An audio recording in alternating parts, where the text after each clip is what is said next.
So hi guys, welcome back to my channel with another video. तो यार आ चुके हैं एक और नई वीडियो के साथ वापस। मेरा नाम है करवित वर्मा, आप देख रहे हैं स्टडी विद करवित। तो चलिए आज की वीडियो स्टार्ट करते हैं।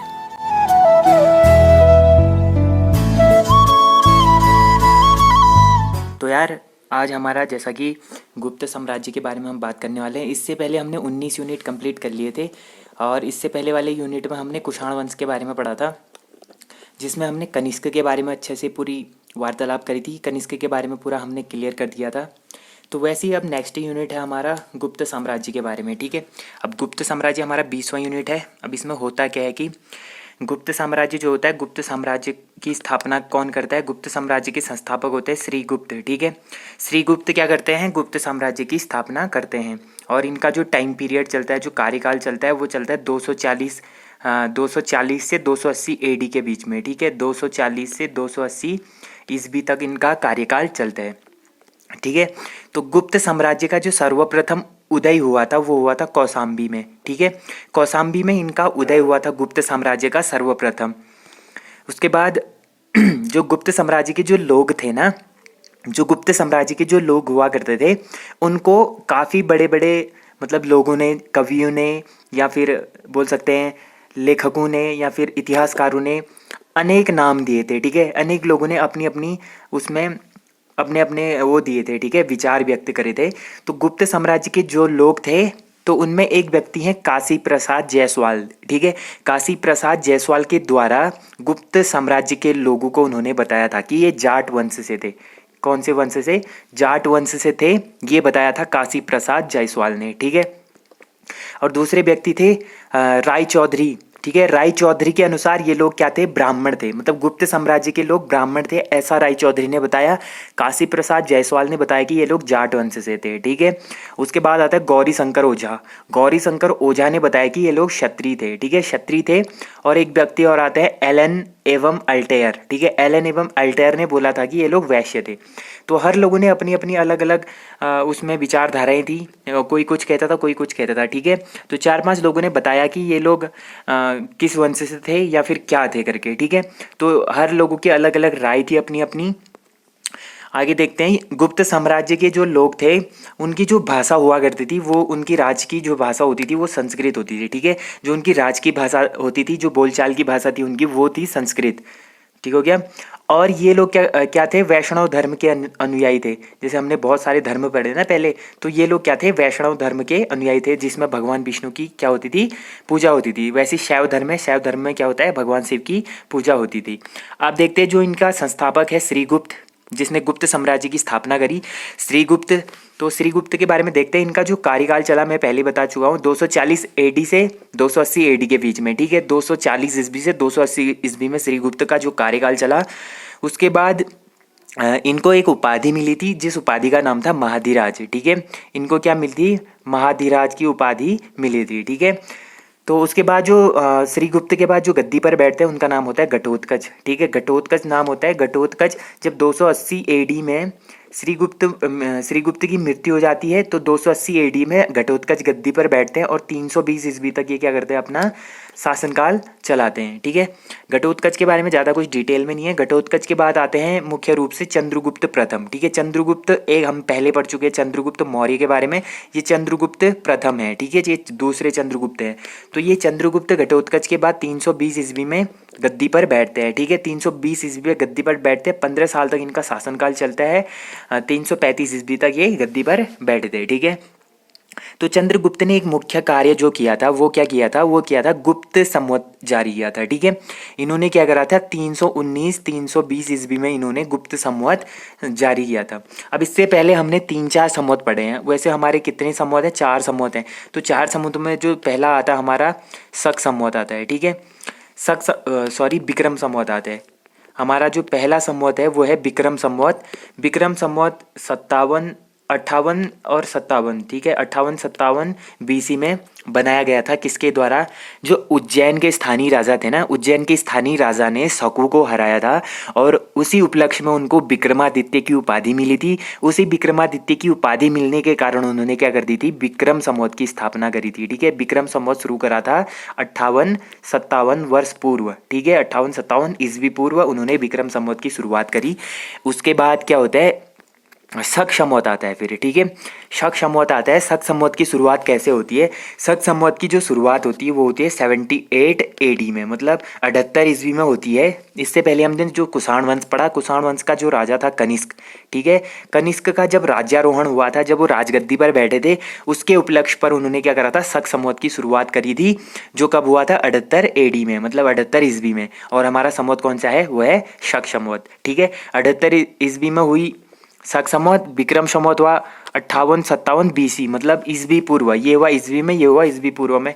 और एक हुआ था 622 ईस्वी में, ठीक है। 622 ईस्वी में क्या हुआ? जो इस्लाम धर्म के पैगंबर थे ना, हजरत मोहम्मद साहब, ठीक है, इस्लाम धर्म के जो पैगंबर थे हजरत मोहम्मद साहब, उनको जब 622 ईस्वी में हीरा नामक एक गुफा था, वहाँ वो क्या कर रहे थे? तपस्या कर रहे थे। जब उनको 622 ईस्वी में ज्ञान की प्राप्ति होती है हीरा नामक गुफा में, तो अब वो 622 ईस्वी में क्या करते हैं? हिजरी संवत की शुरुआत करते हैं, जो इस्लाम धर्म का होता है, ठीक है। हिंदू धर्म में शक संवत, ठीक है, इस्लाम धर्म में हिजरी संवत और विक्रम संवत भी होता है, हिंदू धर्म में और अन्य धर्मों में विक्रम संवत। फिर ये एक और संवत आ गया, ये आ गया कौन सा? गुप्त संवत, ठीक है। ये हमारा कौन सा आ गया? गुप्त संवत, जिसकी स्थापना कब करी? 319 BC ईस्वी में चंद्रगुप्त प्रथम ने करी थी, ठीक है। तो ये था संवतों की हिस्ट्री। बाकी जो चंद्रगुप्त प्रथम था उसको गुप्त साम्राज्य का वास्तविक संस्थापक भी बोला जाता है, ठीक है। जैसे महावीर स्वामी को जैन धर्म का वास्तविक संस्थापक बोला जाता है, जैसे ऋषभ देव ने स्थापना करी, वैसे ही श्री गुप्त ने गुप्त साम्राज्य की स्थापना तो करी, लेकिन वास्तविक संस्थापक माना जाता है गुप्त साम्राज्य का किसको? चंद्रगुप्त प्रथम को। और चंद्रगुप्त प्रथम की राजधानी जो थी वो थी पाटिलपुत्र, ठीक है, पाटिलपुत्र राजधानी थी इनकी। और इनका विवाह हुआ था लिच्छवी की राजकुमारी कुमार देवी से। एक लिच्छवी की राजकुमारी हुआ करती थी कुमार देवी, उनके साथ इनका क्या हुआ था? विवाह हुआ था, ठीक है। और इन्हीं के नाम पर इन्होंने सिक्के भी जारी करे थे, मतलब कुमार देवी के नाम पर ही इन्होंने क्या करे थे? सिक्के भी जारी करे थे। और उसके बाद चंद्रगुप्त प्रथम के बाद आते हैं समुद्रगुप्त, ठीक है। समुद्रगुप्त, मैंने एक क्वेश्चन पूछा था आपको, भारत का नेपोलियन किसको कहा जाता है? तो आप लोगों ने कमेंट में बताया ही नहीं। तो भारत का जो नेपोलियन बोला जाता है वो बोला जाता है समुद्रगुप्त को, ये बोला था विंसेंट स्मिथ ने, ठीक है। अब समुद्रगुप्त के बारे में देखते हैं। इनका जो कार्यकाल चलता है वो चलता है 335 ईस्वी से 375 ईस्वी तक, ठीक है। 40 साल का इनका बहुत लंबा कार्यकाल चलता है, 335 से 375 ईस्वी तक। और इनके पास बहुत सारी उपाधियां भी थी, ठीक है। समुद्रगुप्त के पास बहुत सारी उपाधियां थी, जिसमें इनको कविराज की उपाधि थी, अश्वमेघकर्ता, लिच्छवी दौहित्र, अप्रतिरथ और प्रक्रमांक, ठीक है। ये 5 उपाधियां इनको मिली थी मुख्य रूप से समुद्रगुप्त को। समुद्रगुप्त जो थे ना वो बहुत बड़े संगीत प्रेमी हुआ करते थे, मतलब ये संगीत के बहुत बड़े प्रेमी थे। और इसी के कारण इन्होंने अब जो ये संगीत प्रेमी थे, इसका पता हमें कैसे चलता है कि ये संगीत प्रेमी थे? तो इसका पता चलता है जो इनके द्वारा बनाए गए सिक्के थे ना, तो सिक्कों में इनको मतलब वीणा बजाते हुए, मतलब वीणा होता है ना जो वाद्य यंत्र, तो वीणा बजाते हुए इनको सिक्कों में प्रदर्शित किया गया है। उससे ही पता चला कि ये संगीत प्रेमी थे, ठीक है। समुद्रगुप्त के जो सिक्के मिले उस पर इनको वीणा बजाते हुए दर्शित किया गया है, ठीक है। तो उसके बाद समुद्रगुप्त ने क्या करा? आर्यव्रत तथा दक्षिणावर्त के 21 राजाओं को हराया था इन्होंने, ठीक है। आर्यावर्त के 9 राजाओं को तथा दक्षिणावर्त के 12 राजाओं को इन्होंने हराया था समुद्रगुप्त ने, ठीक है। और तभी इनको भारत का नेपोलियन कहा था किसने? विंसेंट स्मिथ ने, ठीक है। विंसेंट स्मिथ ने इनको क्या कहा था? भारत का नेपोलियन कहा था, ठीक है। तो कुछ चीज़ें और हैं समुद्रगुप्त के बारे में इम्पोर्टेंट। तो समुद्रगुप्त ने क्या करे थे? 21 राजाओं को हराया था, ठीक है। 9 तो उसमें से कौन से थे? आर्यव्रत के थे, ठीक है, आर्यवर्त के और 12 राजा थे दक्षिणावर्त के, ठीक है। आर्यवर्त और दक्षिणावर्त के 21 राजाओं को इन्होंने हराया था। और इसका उल्लेख हमें कहाँ से पता चलता है? वो चलता है प्रयाग प्रशस्ति लेख से, ठीक है। प्रयाग प्रशस्ति लेख जो है उससे हमें पता चलता है कि इन्होंने दक्षिणावर्त और आर्यावर्त के 21 राजाओं को हराया था। और जो ये प्रयाग प्रशस्ति लेख है इसकी रचना करी थी हरिसेन ने, ठीक है। हरिसेन ने क्या करी थी? प्रयाग प्रशस्ति लेख की स्थापना या फिर रचना करी थी, ठीक है। और जो प्रयाग प्रशस्ति लेख है, जो जिस शैली में वो बनाया गया है वो है गद्य तथा पद्य, मतलब इसमें गद्य खंड भी हमें मिलता है और पद्य खंड भी मिलता है, ठीक है। प्रयाग प्रशस्ति प्रशस्ति लेख में। और समुद्रगुप्त का जो संबंध है वो प्रयाग प्रशस्ति लेख से है, जो जिसका निर्माण अशोक के काल में हुआ था। ठीक है, अशोक के काल में हुआ था और हरिसेन ने इसका निर्माण कराया था प्रयाग प्रशस्ति लेख का। ठीक है, निर्माणकर्ता कौन थे? अशोक, और बनवाया किसने था? ये हरिसेन ने। ठीक है, तो जो प्रयाग प्रशस्ति लेख है ये इलाहाबाद में स्थित है। ठीक है, इलाहाबाद में स्थित है, लेकिन ये प्रयाग प्रशस्ति लेख को अकबर कौशाम्बी लेकर चले गया था। ठीक है, अकबर ने इसको प्रयाग प्रशस्ति लेख को कौशाम्बी लेके चला गया था, अभी के टाइम पे इलाहाबाद में स्थित है। ठीक है, तो एक जो श्रीलंका के राजा हुआ करते थे ना उस टाइम पे, मेघवर्मन। ठीक है, मेघवर्मन नामक एक श्रीलंका के क्या हुआ करते थे? राजा हुआ करते थे। उन्होंने चंद्रगुप्त से क्या मांगी, समुद्रगुप्त से क्या मांगी थी? अनुमति मांगी थी। किस चीज के लिए अनुमति मांगी थी मेघवर्मन ने? उन्होंने अनुमति मांगी थी कि हम गया विहार में एक बौद्ध मठ बनाने के लिए सोच रहे हैं, तो आप हमें अनुमति दीजिए गया विहार में बौद्ध मठ बनाने के लिए। तब समुद्रगुप्त ने उनको क्या करी थी? अनुमति दी थी। तब मेघवर्मन ने गया विहार में क्या करा था? बौद्ध धर्म मठ बनाया था। ठीक है, बौद्ध धर्म मठ बनाने के लिए उन्होंने समुद्रगुप्त से क्या मांगी थी? अनुमति मांगी। आप सोच सकते हैं कि समुद्रगुप्त कितने प्रतापी राजा होंगे। ठीक है, तो उसके बाद जो समुद्रगुप्त थे, समुद्रगुप्त का जो विजय अभियान हुआ ना, उसने जितने भी मतलब जैसे 21 राजाओं को हराया, तो 21 राज्य भी जीते उसने। ठीक है, तो जो उसने विजय अभियान करे थे, उन विजय अभियानों को 5 चरणों में बांटा था। ठीक है, मतलब उनके 5 चरणों में वो कार्य उनका पूरा हुआ था। विजय अभियान 5 चरणों में उनका क्या हुआ था? पूरा हुआ था। ठीक है, अब समुद्रगुप्त के बारे में कुछ और चीज़ें हैं। समुद्रगुप्त के 2 पुत्र थे, एक का नाम था रामगुप्त, एक का नाम था चंद्रगुप्त द्वितीय, और विक्रमादित्य भी बोलते थे इनको, चंद्रगुप्त द्वितीय, विक्रमादित्य। ठीक है, ये थे समुद्रगुप्त के 2 पुत्र। ठीक है, तो चंद्रगुप्त के कितने पुत्र थे? 2 पुत्र थे, रामगुप्त तथा चंद्रगुप्त द्वितीय। तो जो रामगुप्त थे उनकी पत्नी का नाम था ध्रुव देवी। ठीक है, ध्रुव देवी किसकी पत्नी का नाम था? वो था रामगुप्त की पत्नी का नाम। जब रामगुप्त की पत्नी ध्रुव देवी होती है तो कुछ समय बाद रामगुप्त की क्या हो जाती है? मृत्यु हो जाती है। जब रामगुप्त की मृत्यु हो जाती है तो जो ध्रुव देवी होती है उनकी पत्नी, वो क्या करती है?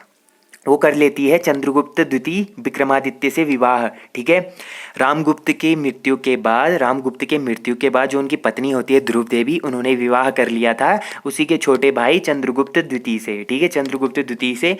और चंद्रगुप्त द्वितीय 380 ईस्वी में गद्दी पर बैठा और 412 ईस्वी तक इसका भी लंबा कार्यकाल चला था, पूरे 32 वर्ष तक। ठीक है, 32 वर्ष तक इसका कार्यकाल चला था।